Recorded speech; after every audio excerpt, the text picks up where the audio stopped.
ഉദുമമാങ്ങാട് അരമങ്ങാനത്തെ red star ക്ലബിന്റെ ആഭിമുഖ്യത്തിൽ ഹോമിയോപ്പതി വകുപ്പിന്റെ സഹകരണത്തോടെ സൗജന്യ മെഡിക്കൽ ക്യാമ്പ് സംഘടിപ്പിച്ചു. അവധി ദിനം കൂടി മുൻനിർത്തി നടത്തിയ ക്യാമ്പ് പ്രായഭേദമന്യേയുള്ളവർക്ക് ഏറെ ഉപകാരപ്രദമായി. ദിസ് ന്യൂസ് സ്പോൺസർഡ് ബൈ ഗുണമേന്മയോട് കൂടിയ ഉൽപ്പന്നങ്ങൾ മിതമായ നിരക്കിൽ Sreekrishna hardwares, MG road, Kasaragod.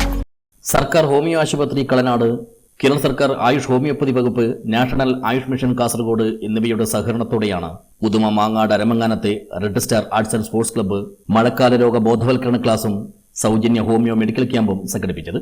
Club പരിസരത്ത് വെച്ച് നടത്തിയ ക്യാമ്പ് രാവിലെ ഉദുമ ഗ്രാമപഞ്ചായത്ത് 4-ാം വാർഡ് മെമ്പർ M. ജാനകി ഉദ്ഘാടനം ചെയ്തു. പരിധിയിൽ വരുന്ന ആയുർവേദ ആശുപത്രിയുമായി ബന്ധപ്പെട്ട് സഹകരിച്ചുകൊണ്ട് ആയുർവേദ ക്ലാസും അലോപ്പതി ക്ലാസും എടുക്കുന്നതിനാവശ്യമായ സഹായം എൻ്റെ ഭാഗത്തു നിന്നും ഉണ്ടാകും എന്ന് മാത്രം പറഞ്ഞുകൊണ്ട് ഈ ക്ലാസിൻ്റെ മുഴുവൻ ആളുകളെയും അഭിവാദ്യം ചെയ്തുകൊണ്ട് ക്ലബിൻ്റെ ഭാരവാഹികളെയും അഭിനന്ദിച്ചുകൊണ്ട് ഈ പരിപാടി ഔപചാരികമായി ഉദ്ഘാടനം ചെയ്തതായി 5-ാം വാർഡ് മെമ്പർ പ്രദീപ് മുഖ്യാതിഥിയായി പങ്കെടുത്തു. ചടങ്ങിൽ ക്ലബ്ബ് പ്രസിഡന്റ് M.R. അജയൻ അധ്യക്ഷത വഹിച്ചു. ക്ലബ്ബ് സെക്രട്ടറി സുജിത്ത് സ്വാഗതവും സുഗുണകുമാർ നന്ദിയും പറഞ്ഞു.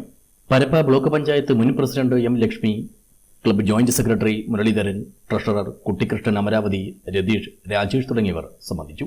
നാഷണൽ ആയുഷ് മിഷനിലെ psychology medical officer doctor MG Anju, സന്ധിവാത സ്പെഷ്യലിസ്റ്റ് ഡോക്ടർ ടെസ്റ്റമോൾ ജോസഫ് എന്നിവരാണ് ബോധവൽക്കരണ ക്ലാസ് എടുത്ത് ക്യാമ്പിൽ ആളുകളെ പരിശോധിച്ചത്. അവധി ദിനം കൂടി മുൻനിർത്തി സംഘടിപ്പിച്ച ക്യാമ്പ് പ്രദേശത്തെ പ്രായഭേദമന്യേയുള്ളവർക്ക് ഒരുപോലെ ഉപകാരപ്രദമായി. News bureau, Uduma.